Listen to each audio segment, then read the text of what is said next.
The champagne flutes clinked like fragile promises around me, their crystalline song swallowed by laughter I didn't belong to. I moved through the Grand Celestial Hotel's ballroom, like a ghost in a borrowed uniform.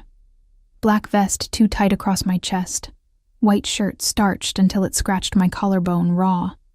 The fabric smelled of industrial detergent and someone else's sweat from the last shift. My feet screamed inside secondhand heels half a size too small. But I smiled anyway. Always smile. That's what Marcus, our floor manager, had drilled into us during the pre-event briefing. New Year's Eve is our most important night, he'd said, his eyes scanning our lineup of temporary staff like we were soldiers heading into battle. These guests spend more on champagne than you make in 6 months. Invisible hands, visible smiles. Invisible. I'd become an expert at that. I balanced the silver tray against my hip, weaving between clusters of people draped in designer labels and careless wealth. A woman in crimson silk brushed past me, her perfume, something French and expensive, making my nose itch. She didn't even glance my way. To her, to all of them, I was part of the decor. Mobile furniture in human form, the ballroom was a cathedral of excess. Crystal chandeliers caught the light and scattered it like broken stars across marble floors so polished I could see my own exhausted reflection. Gold leaf crawled up the walls in Baroque patterns that probably cost more than my yearly rent. Somewhere, a string quartet played something classical and forgettable, the music bleeding into the ambient noise of privilege. My lower back ached.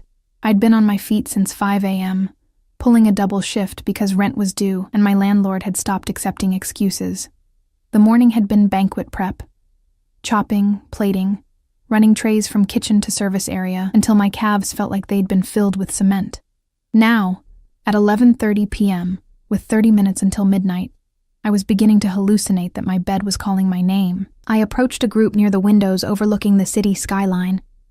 Manhattan stretched out below like a circuit board of lights and ambition. A man in a tuxedo that fit him like a second skin took a glass from my tray without looking at me. His conversation never paused. The merger goes through in January, he was saying. We're talking 8 figures, minimum. 8 figures.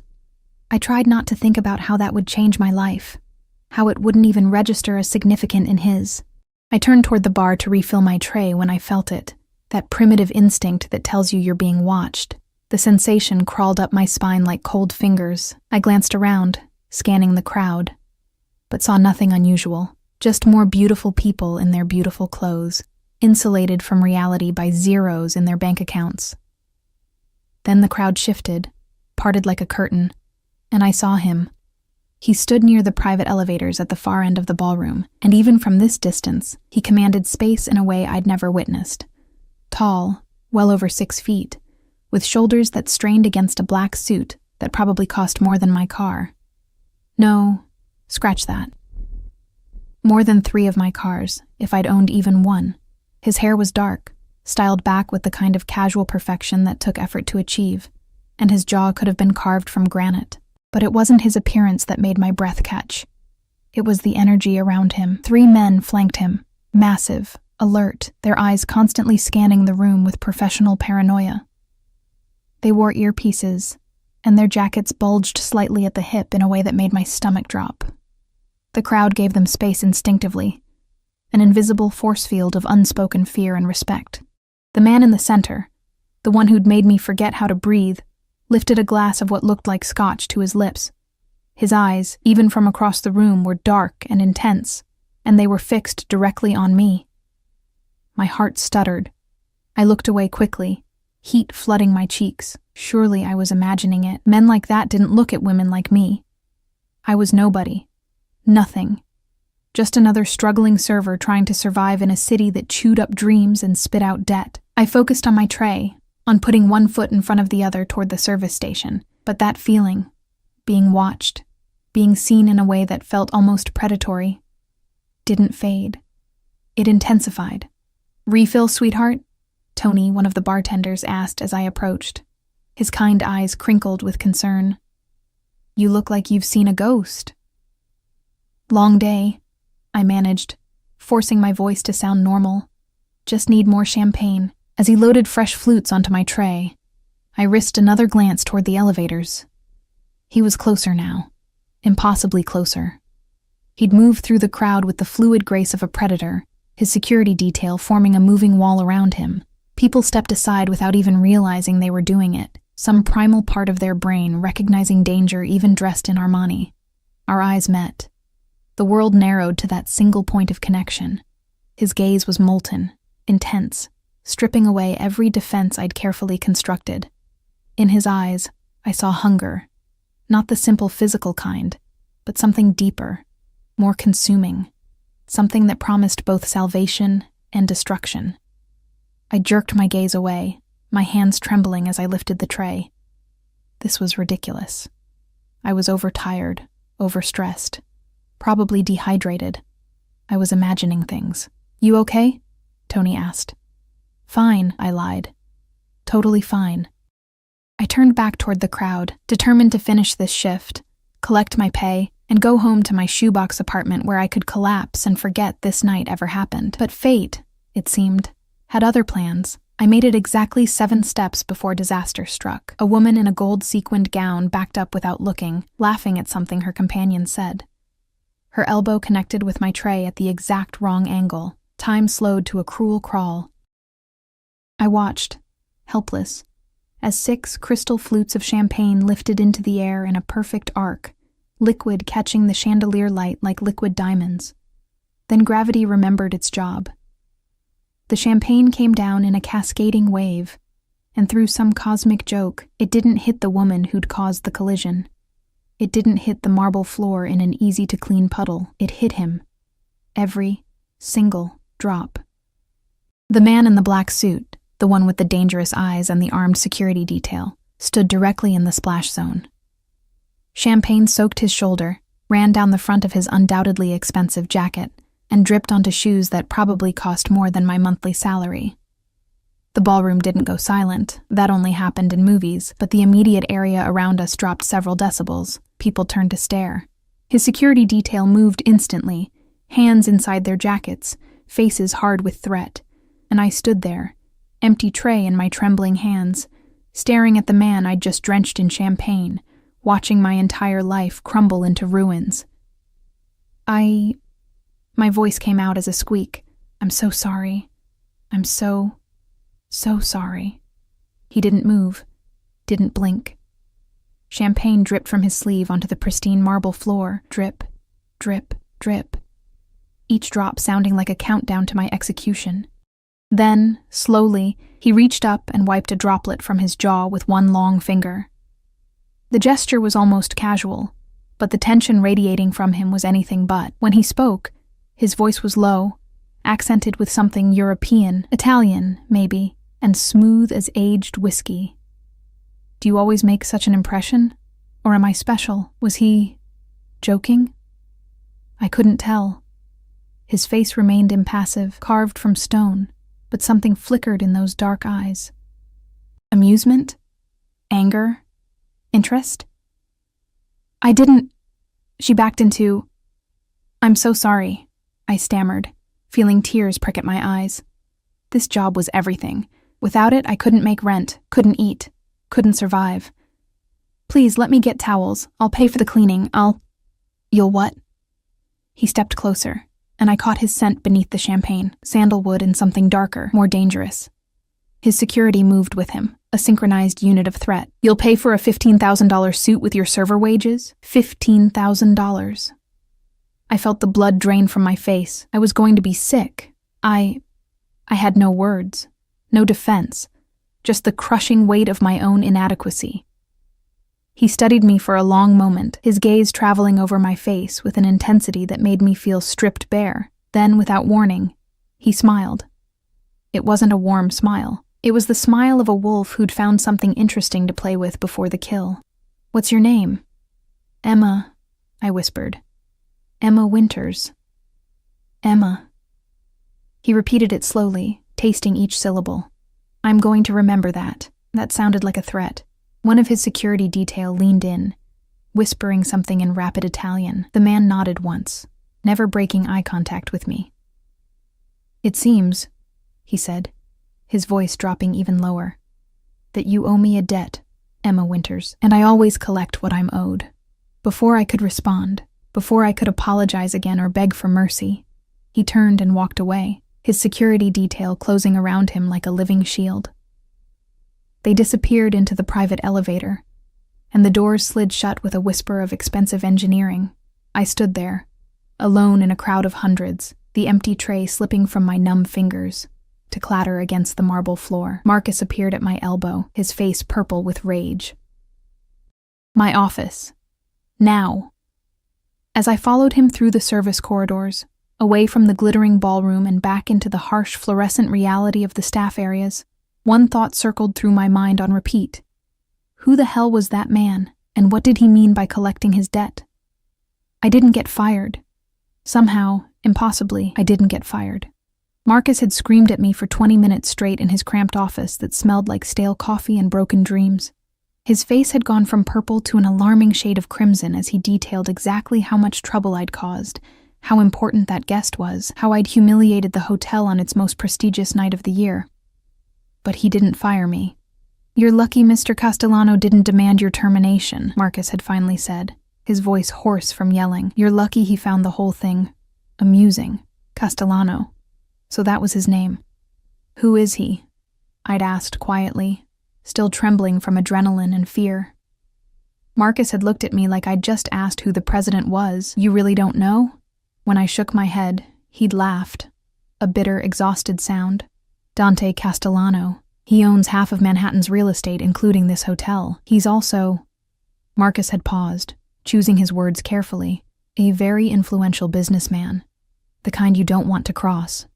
The kind with armed security. The kind people feared instinctively. The kind, I realized with growing horror, who probably had connections to things that happened in shadows and back alleys. I'd made it home at 2 a.m, climbing the 4 flights to my studio apartment because the elevator had been broken for 3 weeks. My hands had shaken so badly I'd dropped my keys twice before getting the door open.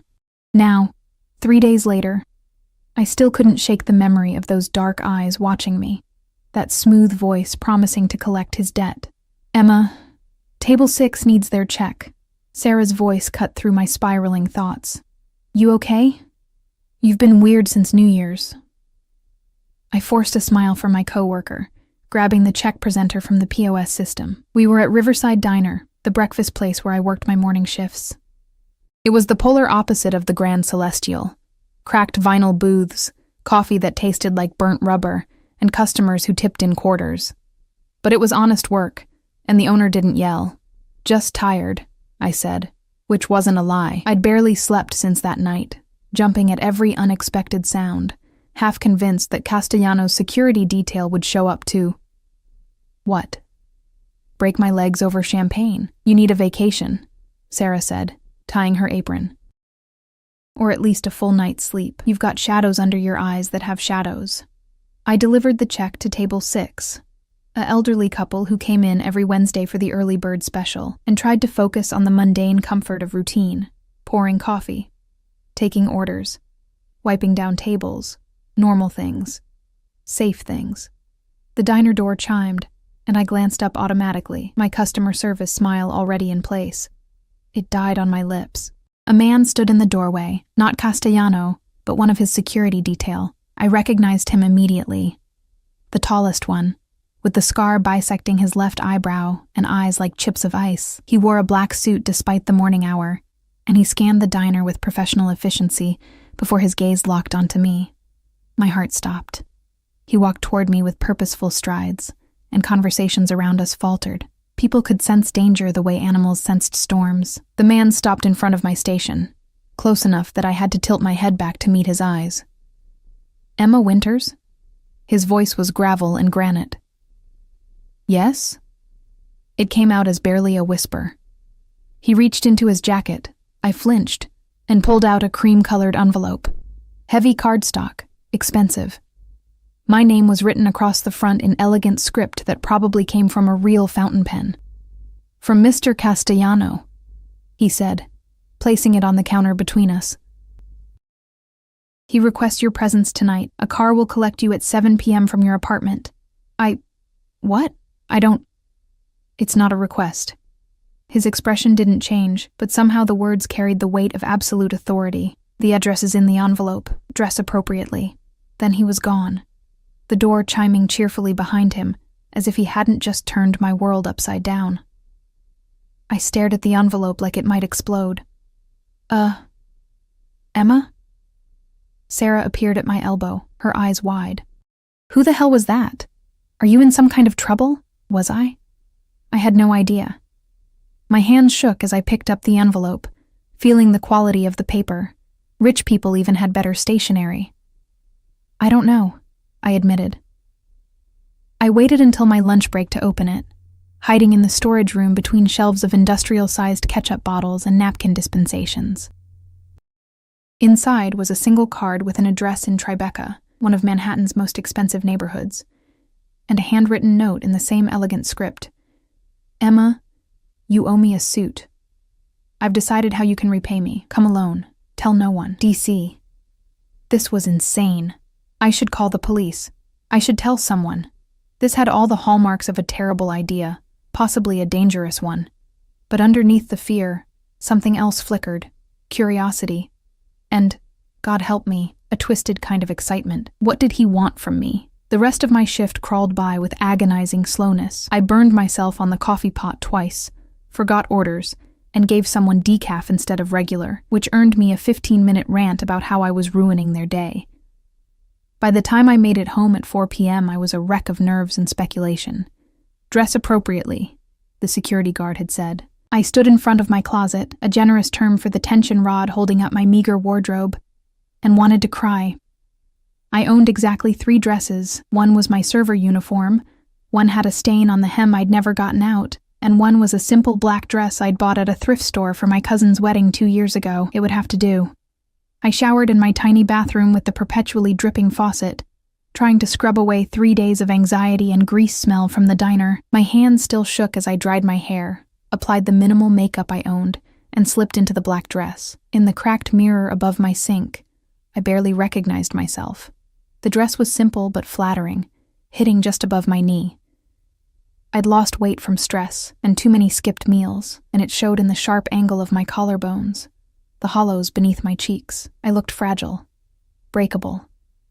At exactly 7 p.m., my phone buzzed with a text from an unknown number.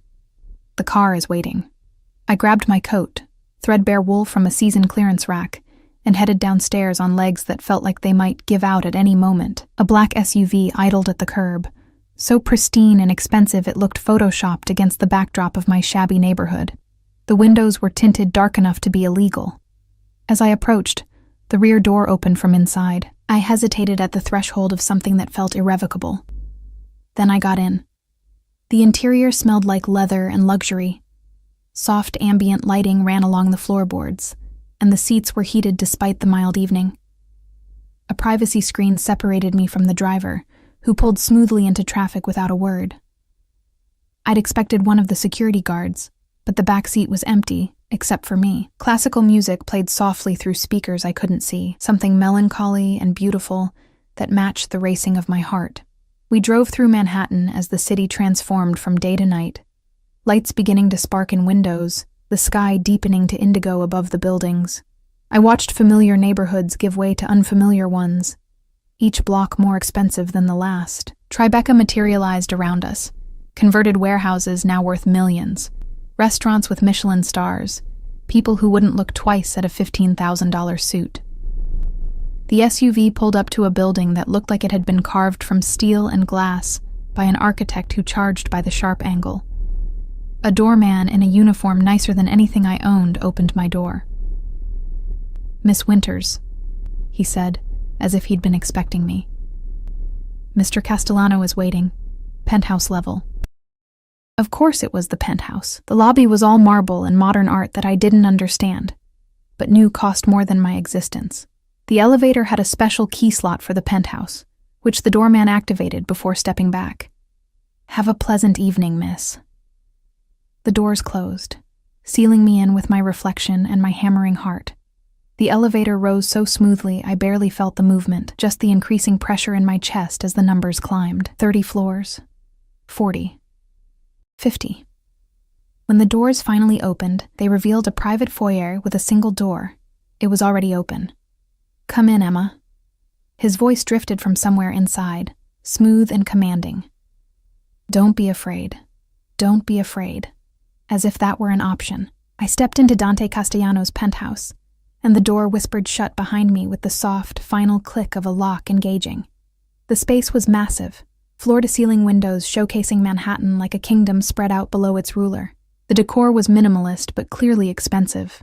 Dark wood, leather, steel accents, art on the walls that I suspected belonged in museums, and everywhere, the sense of controlled power, of danger wrapped in civilization.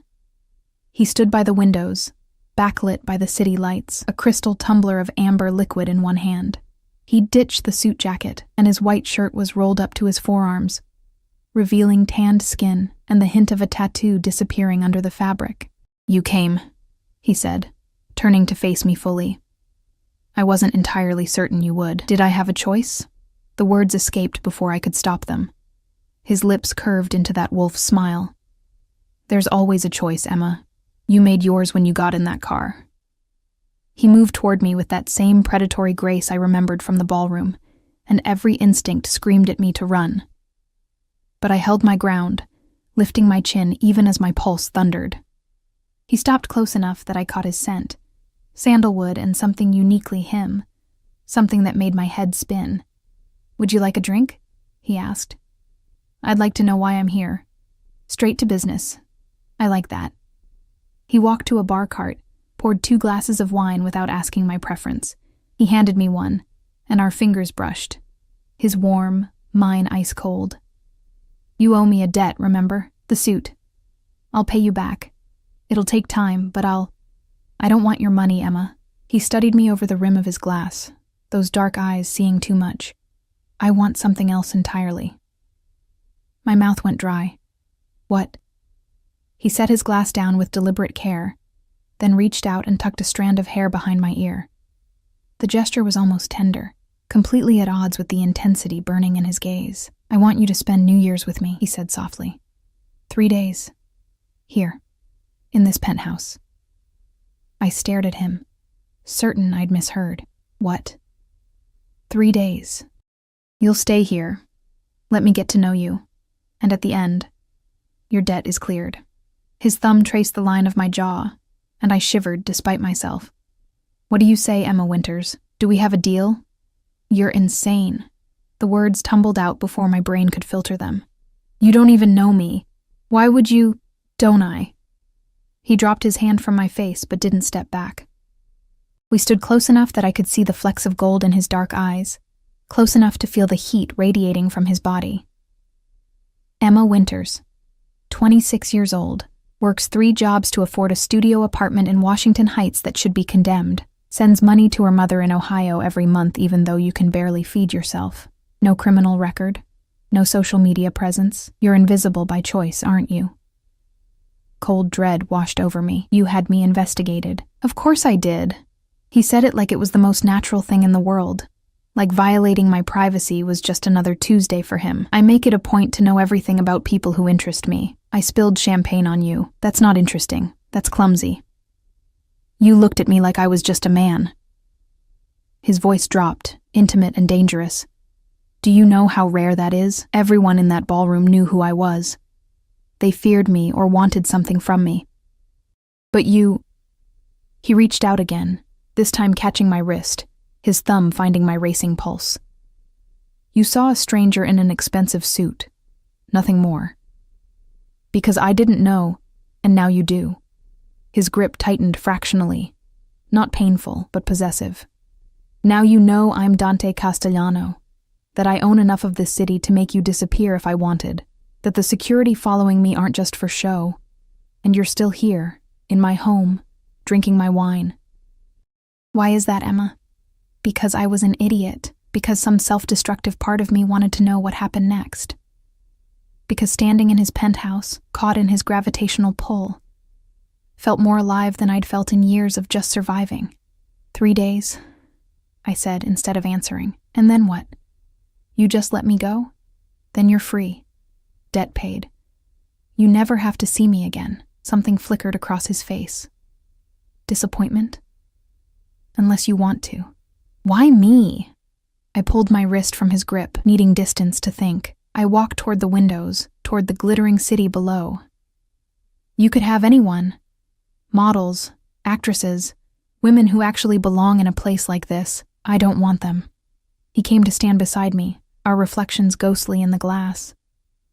I want the girl who apologized 6 times for an accident that wasn't her fault, who was more worried about losing her job than about the man she'd just soaked, who looked exhausted and scared and still stood her ground. His reflection shifted, and suddenly he was behind me, close enough that his breath stirred my hair.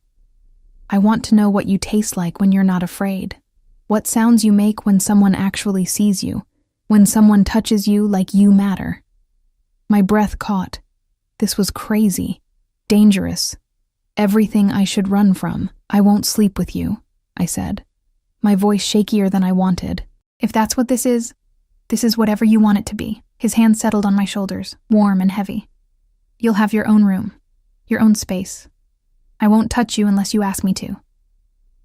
A pause, loaded with promise. But I think you will ask, Emma, eventually. The arrogance should have infuriated me. Instead, it sent heat pooling low in my belly. I need to think. No. He turned me to face him, and the intensity in his eyes stole my breath. Stop thinking. Stop calculating. For once in your life, just feel. What do you want, right now, in this moment? What did I want? To not go back to my freezing apartment, to 3 jobs that ground me down to nothing, to a life of invisible servitude, to spend 3 days in luxury, even if it came with strings attached, to let myself be seen by someone who looked at me like I was something precious and breakable and worth possessing. I swallowed hard. I want to not be afraid all the time. Something softened in his expression. Then stay. 3 days, Emma. Let me take care of you. Let me show you what it's like to matter to someone. It was manipulation. I knew that. This whole thing was a game to him, a powerful man amusing himself with someone beneath his station. But God, I was so tired of struggling, of being invisible, of going to bed hungry and waking up exhausted. 3 days. What could it hurt? Okay, I whispered. His smile was triumphant. Say it properly. Okay, I'll stay. 3 days. Good girl. The words shouldn't have affected me, but they did, sending a shiver down my spine. He released me, stepping back. Your room is prepared. Marco will bring your things tomorrow. I don't have things. Not anything worth bringing. His expression darkened. Then we'll get you things. But tonight you'll find everything you need already provided. Come. He led me through the penthouse, past a kitchen that looked like it belonged in a restaurant, a dining room with a table that could seat 12, a living space with furniture that probably cost more than my yearly salary. Each room was immaculate, sterile almost, like a showroom instead of a home. Do you actually live here? I asked. Or is this just for show? I have several residences. This is where I stay when I want privacy. He opened a door at the end of a long hallway. Your room? It wasn't a room. It was a suite larger than my entire apartment. A king-sized bed dominated the space, covered in linens that looked cloud-soft. Floor-to-ceiling windows showcased the city. An ensuite bathroom was visible through an open door, all marble and gold fixtures. On the bed lay several boxes, clearly from expensive boutiques. I took the liberty, Dante said, watching my reaction. Clothes, toiletries, whatever you might need. I walked to the bed, opened the nearest box. Inside was a silk nightgown in deep emerald, the fabric so delicate it felt like water. The price tag was still attached, $800. For pajamas. This is too much. Nothing is too much. He leaned against the doorframe, looking entirely too satisfied with himself. Not for you, not anymore. You don't even know me, I repeated, but it sounded weak even to my ears. I will. It was a promise, a threat. Get some rest, Emma. Tomorrow we begin properly. He left, closing the door behind him with a soft click. I stood in the center of luxury I'd never imagined, holding a nightgown worth more than my monthly rent, and wondered what the hell I'd just agreed to. I showered in the bathroom, which had 3 different types of shower heads and water pressure that felt like a massage. The products were all high-end brands I'd only seen in magazines: shampoo that smelled like jasmine, body wash that left my skin impossibly soft. The nightgown fit perfectly, of course it did. He'd investigated me thoroughly enough to know my size. I should have been terrified by that. Instead, I felt claimed, like I'd already become his possession without realizing it. Sleep didn't come easily. I lay in the enormous bed, staring at the ceiling, listening to the unfamiliar sounds of the penthouse, soft hums of expensive appliances, the distant sound of the city below. And once, footsteps in the hallway outside my door. Pausing, waiting. But the door never opened. Morning arrived with sunlight streaming through windows I'd forgotten to cover. I woke disoriented, taking several seconds to remember where I was. The clock on the nightstand read 9:47 a.m. I shot up in bed. I was late for my shift at the diner. Marcus at the hotel would... No. I'd called them both last night, after Dante left. Told them I had a family emergency, needed a few days off. Sarah had been concerned. Marcus had been annoyed but accepting. I'd lied to them. For this. For him. A knock at my door made me jump. Yes? Breakfast is ready, Miss Winters, a woman's voice, professional and kind. In the dining room whenever you're prepared. I found clothes laid out in the closet. Designer jeans that fit like they'd been made for me. A cashmere sweater in soft gray, underwear still in packaging from La Perla. I dressed in a daze, each piece of clothing a reminder that I was in over my head. The dining room table was set for 2, laden with more food than I'd seen in months. Fresh fruit, pastries, eggs cooked 3 different ways, bacon, yogurt, fresh squeezed juice. The woman who'd knocked, middle-aged, kind-faced, wearing a simple uniform, smiled at me. "I'm Rosa," she said. "I manage Mr. Castellano's household. Please, sit, eat. You're too thin." It was such a grandmotherly thing to say that I almost laughed. I sat, overwhelmed by choices, and started with a croissant that dissolved like butter on my tongue. Dante appeared as I was eating, dressed in dark slacks and a charcoal sweater that emphasized his build. He looked less severe than last night, more approachable, though no less dangerous. "You slept well?" He poured himself coffee from a silver carafe, his movements economical and practiced. "The bed it's very comfortable. Good." He sat across from me, studying me with those intense eyes. "I've cleared my schedule for the next 3 days. You have my undivided attention." That should not have sounded as intimate as it did.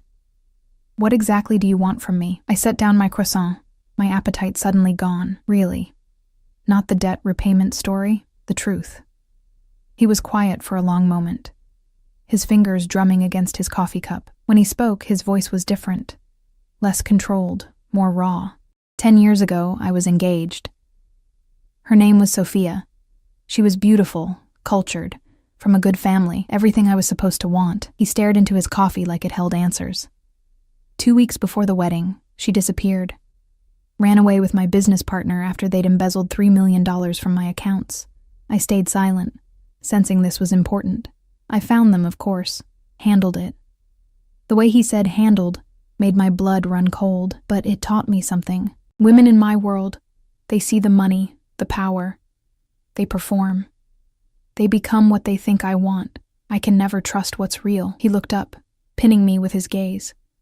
"But you didn't know who I was. Your reaction was genuine. Your fear, your apology, even the way you're sitting there now, uncomfortable in expensive clothes. It's all real. And I'm starving for something real, Emma." My heart clenched. Underneath the danger, the arrogance, was loneliness, a gilded cage of his own making. "So I'm what? A novelty? Something real to play with for 3 days before you get bored? Maybe."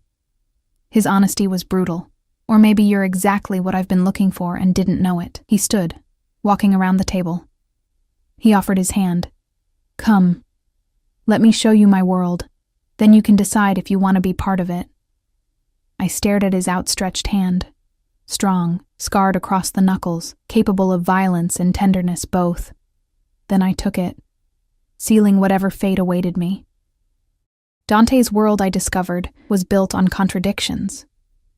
He took me to his office first, a sprawling space on the 40th floor of a building he owned in Midtown. The entire floor belonged to him, a maze of sleek conference rooms and assistants who moved with military precision. Everyone we passed lowered their eyes respectfully, murmuring, "Mr. Castellano," like a prayer. But in his private office, surrounded by windows that framed Manhattan like a possession, he showed me photographs. Not of business deals or real estate acquisitions, but of a small village in Sicily bathed in golden light. "I was born there," he said, his accent thickening with memory, "in a house with no running water, where my mother made pasta by hand every morning. We had nothing. Less than nothing." He pointed to a faded photo of a young boy with dark eyes and a serious expression, standing beside a thin woman with kind face. "That's me at 8, the day my father was killed, shot in the street over a debt of $200. My throat tightened. Dante. My mother brought me to New York 3 months later, worked herself to death in garment factories so I could go to school. She died when I was 16. His finger traced the woman's face in the photograph. I built all of this from nothing. Every dollar, every property, every connection. Some of it legally. Much of it less so. He was admitting to crime, to being exactly what his security detail and reputation suggested. A criminal, a gangster, someone dangerous. "Why are you telling me this?" I asked. "Because I want you to understand." He turned to face me, his expression fierce. "Everything I have, I took. I fought for, I bled for, and I protect what's mine with everything I am. That's who I am, Emma. Not the man in the expensive suit at the party. Not the charming host serving you breakfast. I'm the boy who watched his father bleed out in the street and swore he'd never be powerless again. The intensity in his eyes should have terrified me. Instead, I felt something shift inside my chest. Recognition, maybe. I knew what it meant to be powerless. To fight just to survive. "I understand," I said softly. His expression softened fractionally. "Do you?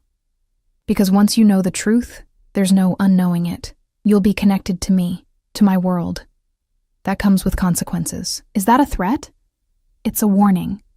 He stepped closer, cupping my face with both hands. "I don't do anything halfway, Emma. If you stay after today, if you choose this, I won't let you go easily. I protect what's mine, obsessively, completely, sometimes violently." My heart hammered against my ribs. "I'm not yours. Not yet." His thumb brushed my lower lip. "But you will be. I can see it in your eyes. You're already falling, Bella. You just won't admit it yet." The arrogance should have snapped me out of whatever spell he was weaving. Instead, his certainty was intoxicating. When was the last time someone had wanted me so completely, had seen me as something worth fighting for? Never. The answer was never. A knock at the door broke the moment. One of his security team, the one from the diner, Marco, entered without waiting for permission.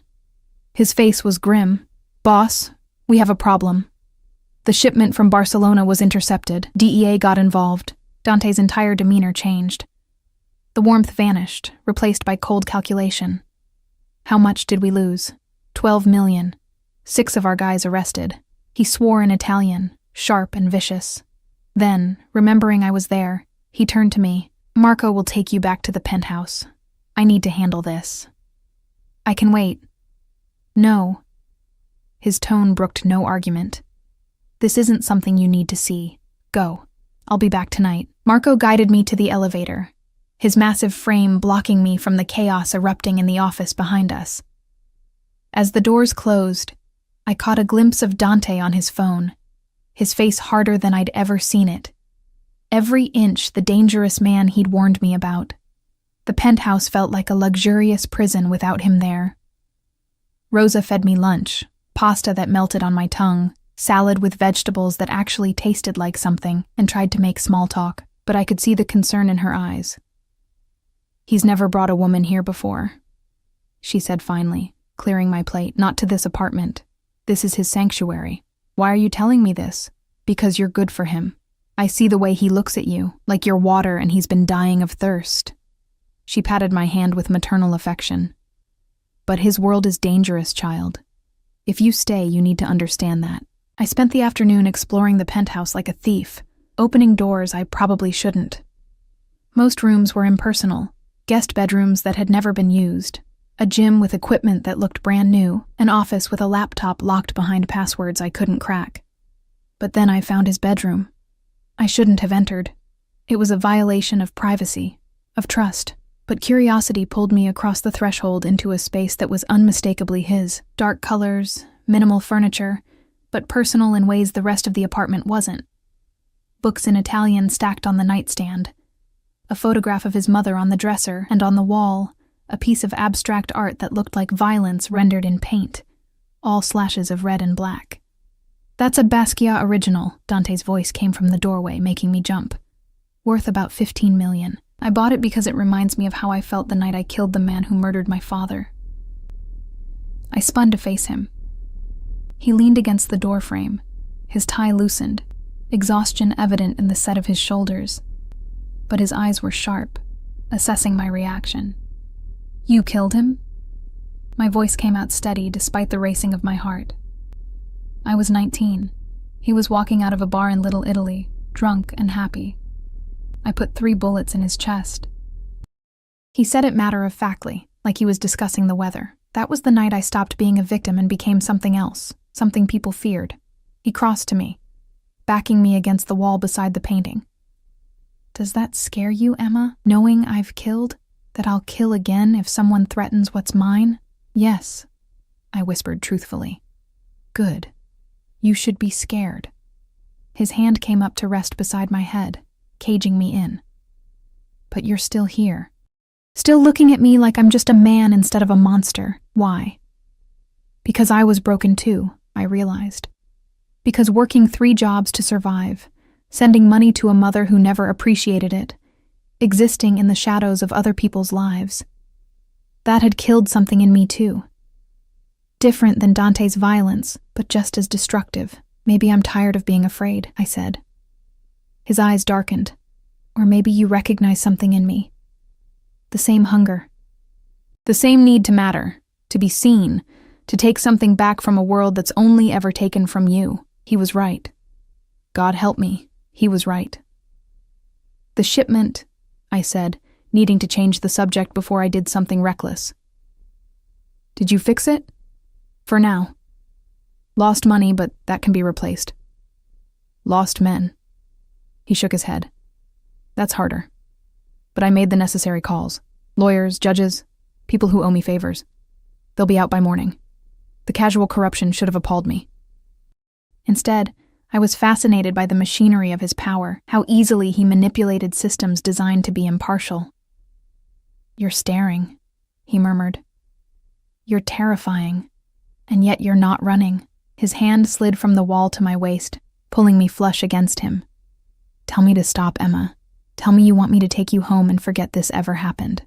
I'll do it. I'll let you go. Would he? I wasn't sure, but I also wasn't sure I wanted him to.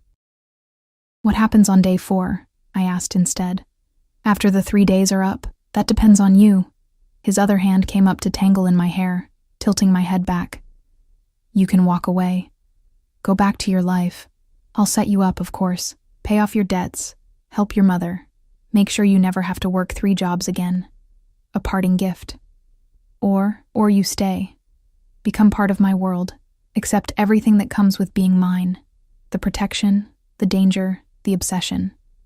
I won't share you. Won't let you go. You'll be mine completely. My lover. Eventually, my wife. The mother of my children. His grip tightened possessively. I'll own you, Emma. Every breath, every thought, every piece of your soul. And in return, I'll give you everything. Everything you've ever wanted, and things you haven't even dreamed of yet. It was madness. A trap wrapped in silk and promises. 3 days ago, I'd been invisible. Struggling. Alone. Now, a dangerous man was offering me the world on a platter. with only my freedom as the price. "You're insane," I breathed. "Probably." He smiled, that wolf smile I was beginning to crave. "But I'm also yours if you want me. Say yes, Bella. Stop fighting what you feel." "I don't even know what I feel." "Then let me show you." He kissed me. It wasn't gentle or tentative. It was claiming, possessive, a brand burned into my soul. His mouth moved over mine with practiced skill, coaxing my lips open, his tongue sliding against mine in a rhythm that made my knees weak. I gasped against him, and he swallowed the sound, one hand fisting in my hair while the other splayed across my lower back, holding me captive. I should have pushed him away, should have remembered this was manipulation, a game, a powerful man amusing himself with someone beneath him. Instead, I kissed him back. My hands found his shoulders, his neck, threading into his hair. He groaned, a deep, masculine sound that sent heat flooding through me. The kiss deepened, turned desperate. He walked me backward until my legs hit the bed, and we fell together onto expensive sheets that smelled like him.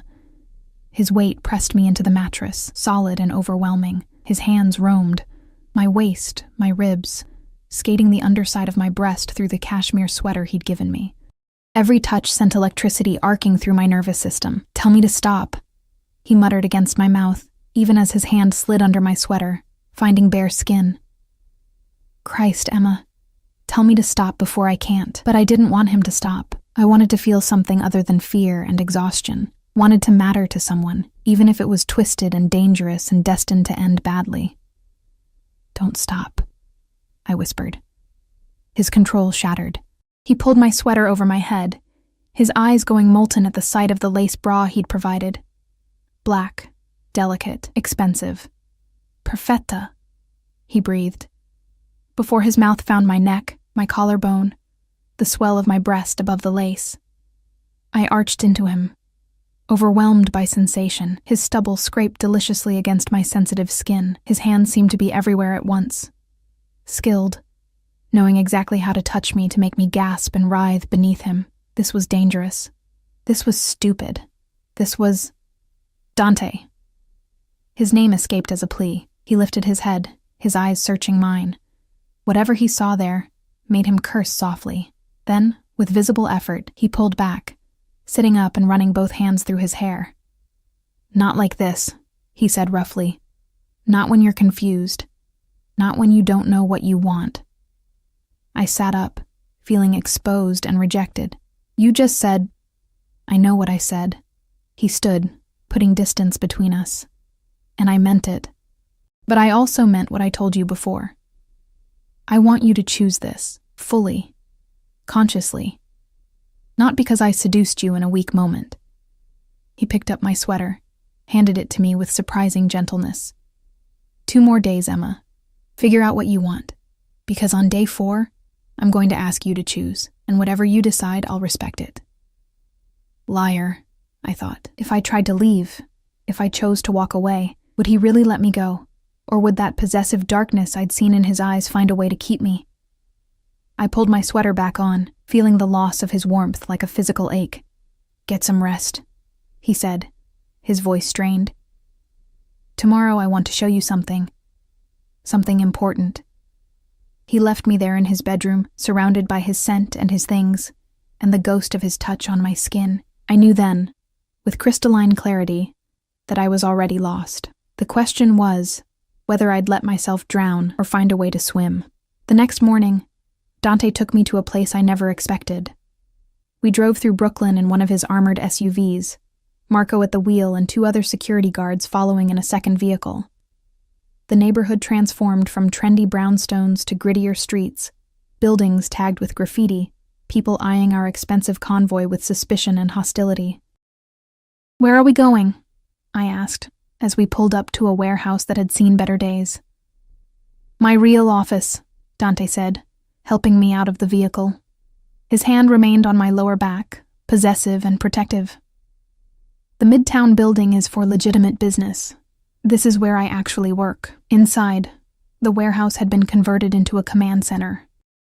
Men in various states of casual dress moved with purpose, counting money at tables, speaking in rapid Italian on phones, cleaning weapons that made my stomach drop. Everyone stopped when Dante entered, straightening with respect that bordered on fear. "Boss." A man with a scar running down his cheek approached. "We weren't expecting you. I'm showing Emma my world, all of it."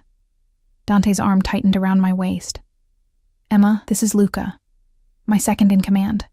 Luca's eyes assessed me with professional thoroughness. "The girl from New Year's, word travels. It always does." Dante led me deeper into the warehouse, past rooms I tried not to look into too closely. "I want you to understand, Emma, this is what I am, not just expensive suits and penthouses. This, violence, crime, blood when necessary." We entered his office, a stark contrast to the sleek midtown space. This room was functional, brutal in its honesty. Maps on the walls marked with territories. Ledgers tracking money both legal and illegal. A gun resting casually on the desk. "Why are you showing me this?" My voice came out smaller than I intended. "Because I need you to choose with your eyes open." He turned me to face him, his expression fierce. "If you stay, you become part of this. You'll be protected, yes, cherished, given everything. But you'll also be a target. My enemies will see you as a weakness to exploit. Your life will never be simple again." As if summoning his words, a commotion erupted outside the office. Shouting in Italian, the sound of struggle. Dante's entire body tensed, his hand moving instinctively toward the gun on his desk. Marco burst through the door. "We have a problem." Victor's men grabbed one of our runners. "They're demanding a meeting." "Victor." Dante spat the name like poison. "The Russian bastard has been pushing into our territory for months. He has the kid, boss. Says he'll trade him for the shipment routes through the port." I watched Dante transform. The man who'd kissed me with desperate passion yesterday disappeared, replaced by something cold and calculating. This was the killer, the gangster, the man who'd put 3 bullets in his father's murderer without hesitation. "Set up the meeting. Pier 17, 1 hour, full security detail." His voice was arctic. "And Emma comes with me." "Boss, that's not—" "She comes." No room for argument. I want Victor to see what he's threatening when he pushes into my territory. I want him to understand the consequences of touching what's mine. I was a prop. A message. A way to demonstrate power. I should have been furious. Instead, I felt a twisted thrill at being claimed so publicly. So absolutely. The pier was abandoned. A relic of New York's industrial past now left to decay. Our convoy arrived first, Dante's men spreading out in defensive positions with military precision. Marco handed Dante a gun, which he tucked into the back of his waistband with the ease of long practice. "Stay close to me," he commanded, pulling me against his side. "Don't speak. Don't react. Just be exactly what you are, mine." Victor arrived 10 minutes later with his own show of force. 6 men, all armed, all radiating threat. And in the center, a kid who couldn't have been more than 17, bloodied and terrified.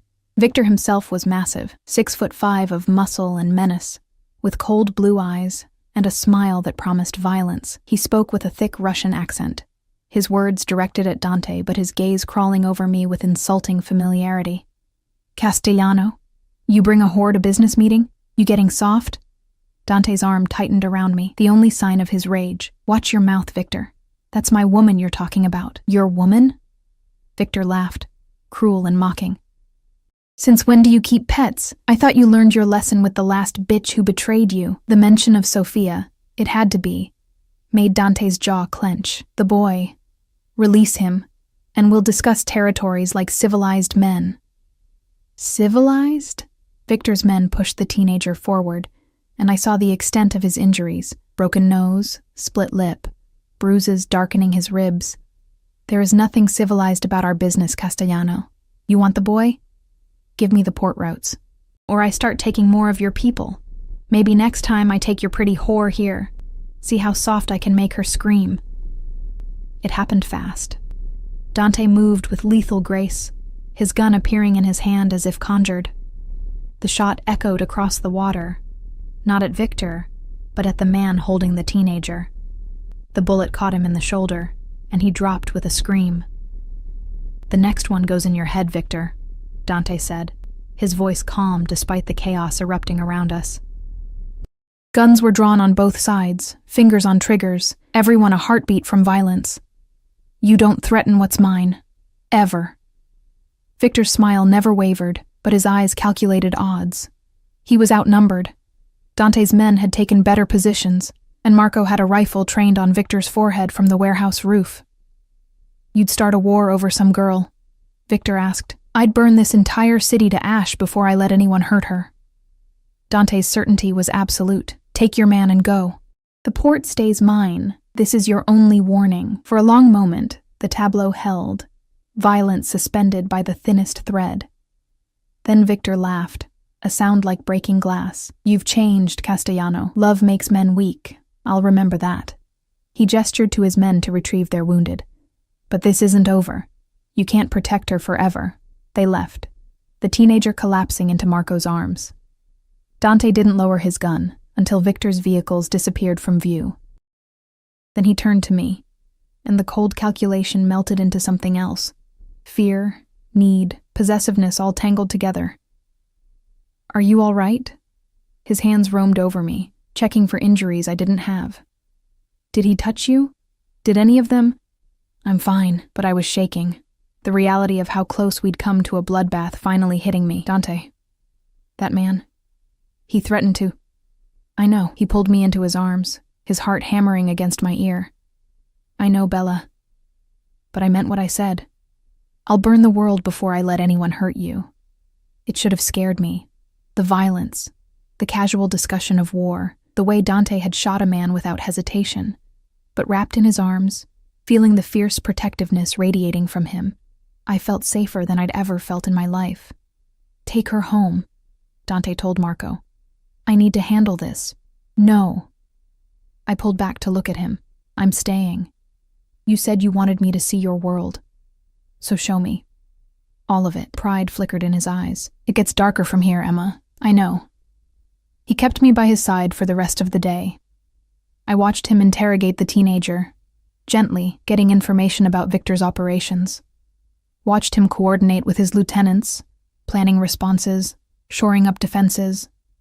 Watched him navigate the brutal machinery of organized crime with the skill of someone born to it. And through it all, his hand never left me. Touching my waist, my shoulder, threading through my hair. Claiming me in front of everyone, marking me as his in a way that made his men treat me with the same respect they showed him. By the time we returned to the penthouse that evening, exhaustion dragged at my bones. But more than that, understanding settled in my chest like a stone. This was who Dante Castellano was. Not just the charming host or the passionate lover, but the violent man who protected his territory and his people with ruthless efficiency. The man who would kill for me without hesitation. Who would start a war rather than let me be threatened.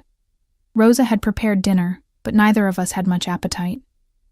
We sat in his living room, the city lights sprawling below us, and the weight of unspoken things hung heavy in the air. Tomorrow is day 3, I said quietly. I know.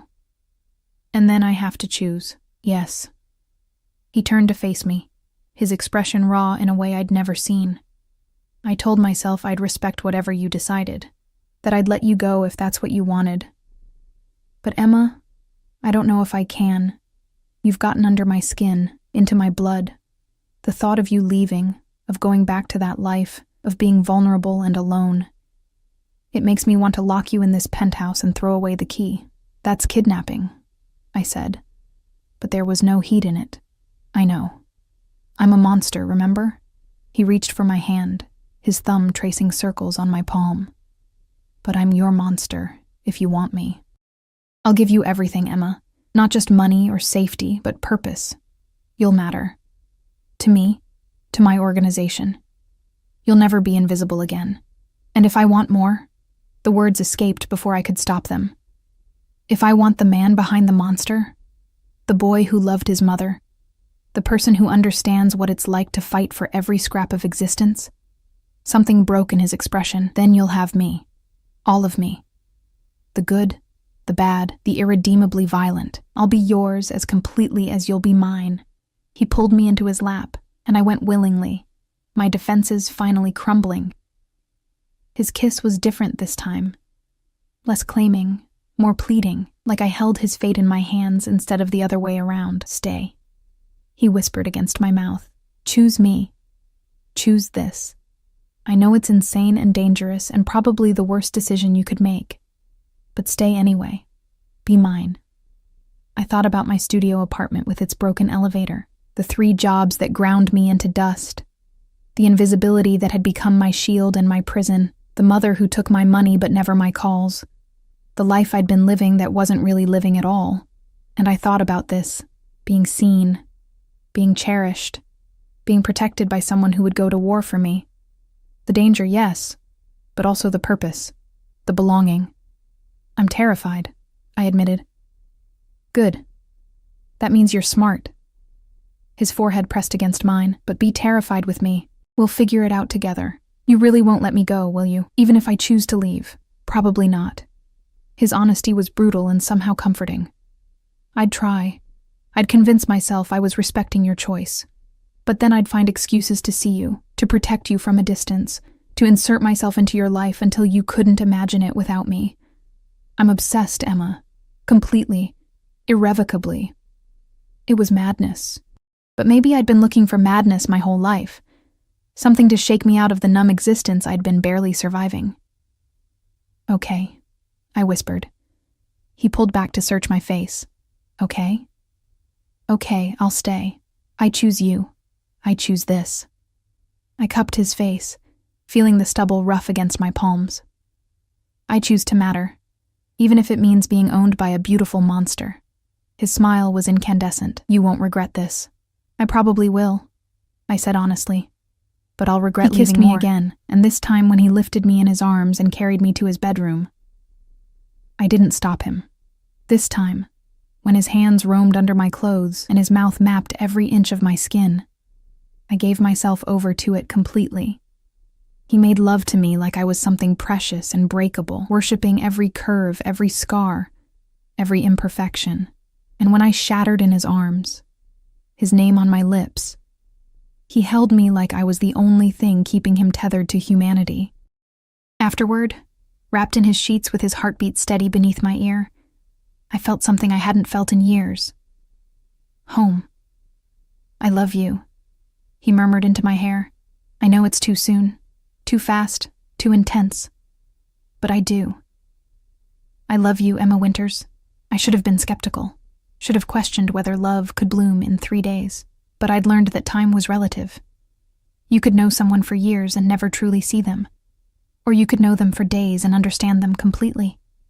I love you too, I whispered back. My beautiful, terrifying monster. His arms tightened around me. Mine. Yours, I agreed. And as the city sparkled below us and the future stretched uncertain but undeniably bright, I realized I'd finally stopped being invisible. I'd been seen, been claimed, been chosen by a man who would burn the world to keep me safe. It was dangerous, and probably insane, and definitely not the life I'd imagined for myself, but it was mine. We were each other's, and that was enough. 6 months later, I stood in Dante's penthouse, our penthouse now, watching Rosa fuss over the wedding dress hanging in the closet, white silk and lace, custom-made, more beautiful than anything I'd ever imagined wearing. You're sure about this? Rosa asked, though her eyes sparkled with joy. I'm sure. And I was. The life I'd chosen came with danger. Yes, Victor still pushed at Dante's territories. There were threats, violence, nights when Dante came home with blood on his hands that wasn't his own. But there was also love, purpose. A place in the world where I mattered, where I was protected and cherished and seen. Dante appeared in the doorway, devastatingly handsome in his tuxedo. The guests are arriving. Are you ready, Mrs. Castellano? Not Mrs. yet, I teased. Soon. He crossed to me, pulling me into his arms with the possessive certainty I'd come to crave. In 2 hours, you'll be mine in every way that matters. Legally, spiritually, eternally. I'm already yours, I reminded him. I have been since that first night. I know, his kiss was tender, reverent. But I want the world to know it too. Want everyone to understand that Emma Castellano is untouchable. That anyone who threatens you signs their own death warrant. It should have sounded insane. Instead, it sounded like love. Twisted and dangerous, and absolutely perfect for who we were. I love you, I said. I love you more. His hand found my stomach, where our secret grew. We hadn't told anyone yet, waiting until after the wedding, both of you. Tears pricked my eyes. You're going to be such an overprotective father. Damn right I am. His fierce protectiveness made my heart swell. Our children will never know what it's like to be powerless, to be invisible. They'll be loved, protected, safe, because of their terrifying father. And their brilliant, strong, beautiful mother who chose to stay when anyone sensible would have run. He kissed me again, deeper this time. Thank you for choosing me, Bella, for seeing past the monster to the man underneath. Thank you for making me visible, I whispered back, for giving me a life worth living. Music drifted up from below, the string quartet beginning to play. Our wedding was starting. Hand in hand, we walked toward our future. Dangerous and uncertain, and absolutely ours. I'd come to serve champagne at a New Year's party, and left owned by a mafia boss who loved me with obsessive, all-consuming intensity. It was the best mistake I'd ever made.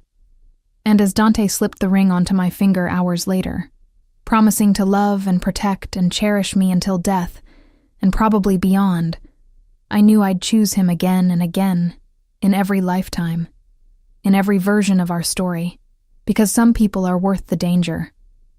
Some love is worth the risk, and some monsters are exactly what we need to finally feel safe.